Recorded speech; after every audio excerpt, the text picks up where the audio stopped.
और अब बढ़ते हैं आगे। लखनऊ से बड़ी खबर है, मायावती का कांग्रेस पर हमला। सपा ने मुझ पर जानलेवा हमला कराया है, ये मायावती ने बड़ा आरोप लगाया है। 2 जून 1995 को जानलेवा हमला हुआ और इस पर कांग्रेस कभी क्यों नहीं बोलती, ये सवाल पूछा है कांग्रेस से मायावती ने।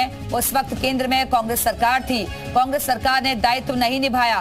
काशीराम जी को अस्पताल छोड़ना पड़ा, काशीराम ने गृह मंत्री को हड़काया था, तब कांग्रेस सरकार हरकत में आई और कांग्रेस यूपी में राष्ट्रपति शासन चाहती थी। बीएसपी ने कांग्रेस का प्लान फेल किया और बीजेपी विपक्ष ने मानवता के नाते मुझे बचाया। कांग्रेस को इससे तकलीफ क्यों होती है, ये सवाल भी किया गया मायावती की तरफ से। कांग्रेस के एजेंडे से लोग सतर्क रहें। बीएसपी जातीय जनगणना चाहती है, कांग्रेस बीजेपी सरकार पर दबाव बनाया और कांग्रेस क्रीमी लेयर के फैसले पर चुप है। क्या कांग्रेस SC ST OBC को हक दिलाएगी? तो मायावती ने तमाम तरीके के आरोप कांग्रेस पार्टी पर लगाए हैं। उन्होंने समाजवादी पार्टी को भी घेरा है कि आखिरकार जो हमला हुआ था उस पर कांग्रेस पार्टी चुप क्यों रही। काशीराम ने गृह मंत्री को हड़काया था और तब कांग्रेस सरकार हरकत में आई। कांग्रेस यूपी में राष्ट्रपति शासन चाहती थी, बीएसपी ने कांग्रेस का प्लान फेल कर दिया और बीजेपी विपक्ष ने मानवता के नाते मुझे बचाया। कांग्रेस को इससे तकलीफ क्यों होती है? तो ये सोशल साइट एक्स के जरिए मायावती ने सवाल दागे हैं कांग्रेस पार्टी पर, समाजवादी पार्टी को भी घेरा है। मायावती का कांग्रेस पर ये जोरदार हमला, SC ST OBC को क्या हक दिलाएगी कांग्रेस पार्टी? और इसी खबर पर और ज्यादा बातचीत के लिए हमारे साथ हमारे सहयोगी विशाल रघुवंशी इस वक्त जुड़ गए हैं। विशाल, मायावती ने जोरदार हमला बोला है कांग्रेस पार्टी पर। देखिए, बिल्कुल आपको बता दें कि 95 का जो गेस्ट हाउस कांड था उसको लेकर कांग्रेस पर हमला बोला है मायावती ने। और चूंकि लगातार जिस तरह से ट्वीट करके कल भी उन्होंने इस बात को कहा था कि सपा और कांग्रेस अब गठबंधन वो कभी नहीं करने जाएंगे, उसके बाद अब जो है गेस्ट हाउस कांड को लेकर भी उन्होंने कांग्रेस पर जमकर निशाना साधा है। और लगातार अगर हम बात करें तो सीधे तौर पर भी कह सकते हैं कि ये जो है एक बड़ा हमला है। मायावती ने कल ही राष्ट्रीय कार्यकारिणी की बैठक होनी है बसपा की, और इससे पहले फिलहाल ये कह सकते हैं कि बड़ा हमला जो है वो मायावती की तरफ से ट्वीट करके किया गया है और कांग्रेस और जो सपा है दोनों पर ही हमला करते हुए उन्होंने ये ट्वीट किया है। चलिए, शुक्रिया आपका विशाल जानकारी के लिए।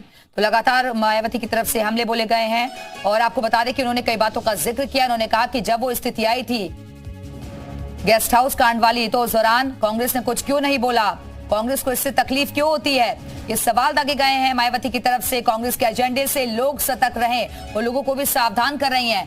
बीएसपी जातीय जनगणना चाहती है, ये भी बात उन्होंने स्वीकार की है और कांग्रेस बीजेपी सरकार पर दबाव बनाया। कांग्रेस क्रीमी लेयर के फैसले पर आखिरकार चुप क्यों है, वो ये सवाल भी पूछ रही है। और क्या कांग्रेस SC ST OBC को हक दिलाएगी? और इस वक्त कांग्रेस प्रवक्ता अंशु अवस्थी जी हमारे साथ जुड़ गए। अंशु जी, मायावती ने सोशल साइट एक्स के जरिए तमाम सवाल आपकी पार्टी पर दागे हैं। वो कह रहे हैं कि जब उनके साथ वो घटनाक्रम हुआ था 1995 वाला, तब आप लोग क्यों चुप रहे? वो कह रहे हैं कि जातीय जनगणना आपके टाइम पर भी तो आपको मौका था, तब क्यों नहीं करवाया गया? देखिए, बिल्कुल सही कह रही हैं, हमारे समय में तमाम मौके थे, लेकिन हमारे सामने हमको ये देखना था कि भारत की जो शिक्षा दर देश की आबादी के समय 12% थी, उसके लिए कैसे काम किया जाए। जो लाल गेहूं विदेश से मंगाना पड़ता था, लोगों को एक खुराक खाना पड़ता था, एक समय भूखे रहना पड़ता था। तो हमारे पास समय बिल्कुल था, लेकिन प्राथमिकताएं उस समय की सबसे ज्यादा महत्वपूर्ण लोगों को शिक्षा, स्वास्थ्य और तमाम जो बेसिक विकास की जरूरतें थी उनको पूरा करने की थी। अब हम उन चीजों से आगे निकल कर आ गए हैं। विश्व का सबसे बड़ा जो है गेहूं उत्पादक देश भारत बन गया है। आज हमको तो आत्मनिर्भर है हम गेहूं और फसल उत्पादन में, हमको दूसरों पर निर्भर नहीं रहना पड़ता है। तो आज हम शिक्षा में सबसे आगे हैं, अंतरिक्ष में हम जा रहे हैं, विश्व की 5वीं सबसे बड़ी अर्थव्यवस्था हम बन गए हैं। तब हमारी सब जरूरतें हैं कि लोगों के जो अधिकार हैं वो दिन पर दिन और कैसे मजबूत किए जाएं। तो अब हम इसलिए उन पर मांग कर रहे हैं। आपके पास तमाम अवसर होते हैं, लेकिन आपकी प्राथमिकताएं जो होती उसी हिसाब से आप घर को चलाते हैं। अब आप जब सारी चीजों से आगे निकल कर आए तब आप समाज के बारे में सोचते हैं। तो हम चाहते हैं जो समाज का पिछड़ा हिस्सा है, जो समाज के वंचित है, जो समाज के उनको भी उनके जो अधिकार हैं वो मिले। और जो एक घर में 4 बेटे होते हैं, अगर ये कमजोर है तो उससे जरूर बातचीत उसको आगे बढ़ाने की हमारी जिम्मेदारी है। चलिए, बहुत बहुत शुक्रिया आपका अंशु जी हमारे से जुड़ने के लिए। तो कांग्रेस के एजेंडे से लोगों को सतर्क भी कर रही है मायावती। बहरहाल